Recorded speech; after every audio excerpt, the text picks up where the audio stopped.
نبی پاک صلی اللہ علیہ وسلم نے اللہ سے فاقہ مانگ کے لیا، یا اللہ ایک وقت روٹی دے، ایک وقت کا فاقہ دے، مانگ کے لیا نبی پاک نے، مانگ کے۔ حضرت ابو ہریرہ فرماتے ہیں مجھے بھوک لگی، میں حضرت عمر کے پاس گیا، ان سے مسئلہ پوچھا۔ ان کا رواج تھا جب میں مسئلہ پوچھتا تو پہلے روٹی کھلاتے۔ تو نبی پاک صلی اللہ علیہ وسلم کے صحابی حضرت ابو ہریرہ رضی اللہ تعالیٰ عنہ فرماتے ہیں میں نے حضرت عمر سے مسئلہ پوچھا، میں نے کہا حضور مسئلہ بتائیں، تو کہتے پہلے ان کی عادت تھی جب میں مسئلہ پوچھتا تو روٹی بھی کھلاتے، آج انہوں نے مسئلہ ہی بتایا ہے، روٹی کوئی نہیں کھلائی۔ تو مجھے کہنے لگے ابو ہریرہ تو سوچتا ہوگا روٹی نہیں اس نے پوچھی، تو نے کب سے کھانا نہیں کھایا؟ میں نے کہا صبح سے۔ تو جناب عمر کہنے لگے میں نے کل صبح سے نہیں کھایا، چل ابو بکر صدیق کے گھر مسئلہ پوچھتے ہیں۔ کہتے جناب صدیق اکبر کے دروازے پہ گئے، جا کر کے ان سے مسئلہ پوچھا۔ ان کی بھی عادت تھی جب کوئی مسئلہ پوچھنے جاتے تو دسترخوان بچھا لیتے، کہتے آؤ روٹی بھی کھلاتا ہوں مسئلے بھی بتاتا ہوں۔ کہتے ہیں گئے تو انہوں نے بھی مسئلہ بتایا، روٹی کوئی نہ پوچھی۔ تو کہنے لگے عمر ابو ہریرہ تم لوگوں نے کل پرسوں سے نہیں نہ کھایا ہوگا۔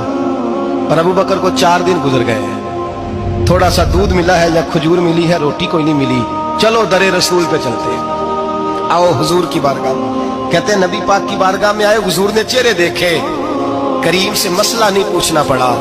میرے مصطفیٰ کریم نے فرمایا بھوک لگی ہوئی ہے تم تینوں کو؟ 3-4 دن ہو گئے؟ اللہ کے رسول نے فرمایا مجھے پورا ہفتہ ہو گیا ہے۔ سبب کچھ اور ہے جس کو تو خود سمجھتا ہے، زوال بندہ مومن کا بے زری سے نہیں۔ فرمایا حضور نے 3 دن بیت گئے، چلو۔ میرا بے تکلف صحابی ابو الحسن انصاری، وہ بڑے نصیب والے ہوتے ہیں جن کو میرے نبی پاک خود کہتے تھے کہ تیری فلانی ذمہ داری ہے۔ اس زمانے کا تو کسی کو کہہ دیا جائے یہ تیری ذمہ داری ہے تو کہتا ہے یہ تو پھٹیکے ڈالنے لگ گیا، یہاں سے تو چھٹی کر دینی چاہیے۔ خوش ہوتے تھے صحابہ کہ ہماری ذمہ داری لگی۔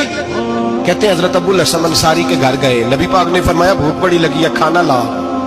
کہتے ہیں حضور نے اسے کہا تو اس آدمی کو تو وجد ہی ہو گیا، اس نے کہا میرے اتنے نصیب کہ حضور کا یہ کھانا کھلا۔ آؤ دیکھو دنیا والوں، آج جو سب سے زیادہ عزت والا ہے وہ میرا مہمان بنا ہوا ہے۔ فرماتے ہیں وہ دوڑے گئے، بکری اٹھائی، ذبح کی، بیوی کو کہنے لگے روٹی تیار کر، ادھر کھجوریں توڑی، انگور توڑے، کہنے لگے حضور آپ جب تک تناول کریں تب تک کھانا پک جاتا ہے۔ حضرت عمر کہتے ہیں روٹی پک کے آئی، بڑا پیارا گوشت، بڑا اچھا سالن، بڑا خوبصورت خلوص والا کھانا۔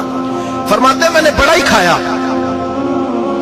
نبی پاک نے نہ ایک روٹی لی اور چھوٹی چپاتی، تھوڑا تھوڑا سالن کونوں سے، اور جب نبی پاک نے کھا لیا تو حضور کی آنکھوں میں آنسو آئے۔